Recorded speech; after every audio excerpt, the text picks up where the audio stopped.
সম্মানিত দর্শক, আমি আপনাদের আজকে দেখানোর চেষ্টা করব যে বন্যার পানিতে কিভাবে এই রাজশাহীর যে অঞ্চল, বিভিন্ন অঞ্চল, রাজশাহী, নওগাঁ, চাঁপাইনবাবগঞ্জের বিভিন্ন অঞ্চল বন্যায় প্লাবিত হয়েছে এবং রাস্তাঘাটে পানি দিয়ে থই থই করতেছে, পুরা মাঠ থই থই। সেই দৃশ্যটাই দেখাবো। আমি এখন রয়েছি এই নওগাঁ জেলার অন্তর্গত সাপাহারের একটা পাথাহারি নামক স্থানে, যেখানে সীমান্তের খুবই কাছাকাছি আমরা এসে গেছি এবং দেখতে পাচ্ছেন যে এইটি একটি রাস্তা। আমি আমি আপনাদের দেখাবো এই যে ব্রিজ। আপনারা দেখছেন যে এই যে রাস্তা, এবং এই রাস্তার শুধু ব্রিজটা আছে, ব্রিজ ছাড়া আমরা এখন ইয়েতে আছি, পানিতে আছি। যে পানি দেখছেন, এই যে সেই রাজশাহীর আম এবং বিশাল বিশাল আমের বাগানে, পুরো বাগানে যেন পানি উঠছে। এবং দেখুন আপনারা। আচ্ছা, আমি একটু, আমার প্রিয় একজন লোক আমাকে ভিডিও করবে, ধরো আমি বলতেছি, ভালো করে হ্যাঁ। সম্মানিত শুধু দেখতে পাচ্ছেন আমি যেই রাস্তা, এটা একটি রাস্তা। এই রাস্তায় দেখছেন রাস্তায় কতগুলো পানি আপনারা দেখতে পাচ্ছেন। রাস্তায় পানি এবং মাঠে থই থই পানি একাকার হয়ে গেছে বন্যার প্লাবনে। এবং এই যে এটি ছিল একটা আম বাগান, বিশাল আম বাগান, যে বাগানে আপনারা দেখতে পাচ্ছেন পুরো অনেক হাঁটু অবধি জল উঠেছে বাগানে।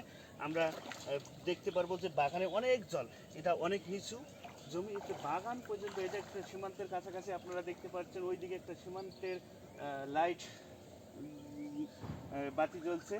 তো এই যে সময় একটা গধূলি লগ্নে আপনারা দেখতে পাচ্ছেন এই যে সুন্দর একটা দৃশ্য, মনোরম পরিবেশ, এবং আকাশে সুন্দর একটা মনোরম পরিবেশ এবং নিচে রাস্তা অবধি পানি। এই দৃশ্যটা আপনাদের ধারণ করে আমি দেখানোর চেষ্টা করলাম।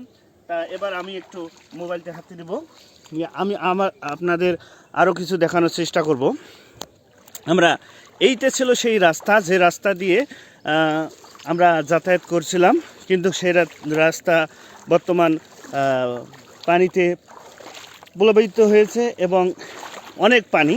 আমরা যদি দেখাই, আমাদের যে ভিডিও ধারণ করেছিল তাকে যদি আমি আপনাদের দেখাই, যে এই রাস্তা থেকে অবধি কতগুলো পানি, অনেক পানি জমেছে এবং ওই রাস্তার কাছাকাছি পানি গেছে। আর অল্প সময়ের মধ্যে হয়তো পানিটা রাস্তা তলিয়ে যাবে।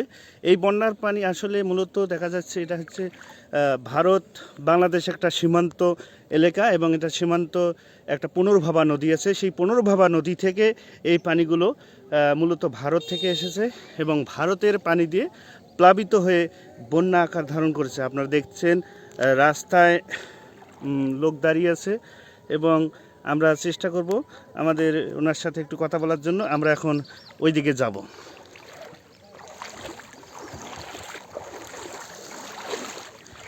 সঙ্গেই থাকুন দর্শক, আমরা একজনের সাথে কথা বলে দেখব যে আসলে এই পানিগুলো কোথা থেকে আসলো, কেন আসলো, এই বন্যাটা হওয়ার কারণ কি। আমরা কিন্তু পানি পার হয়ে, রাস্তা থেকে পানি পার হয়ে এসেছিলাম, আবার আমাদের পানি পার হয়ে যেতে হবে।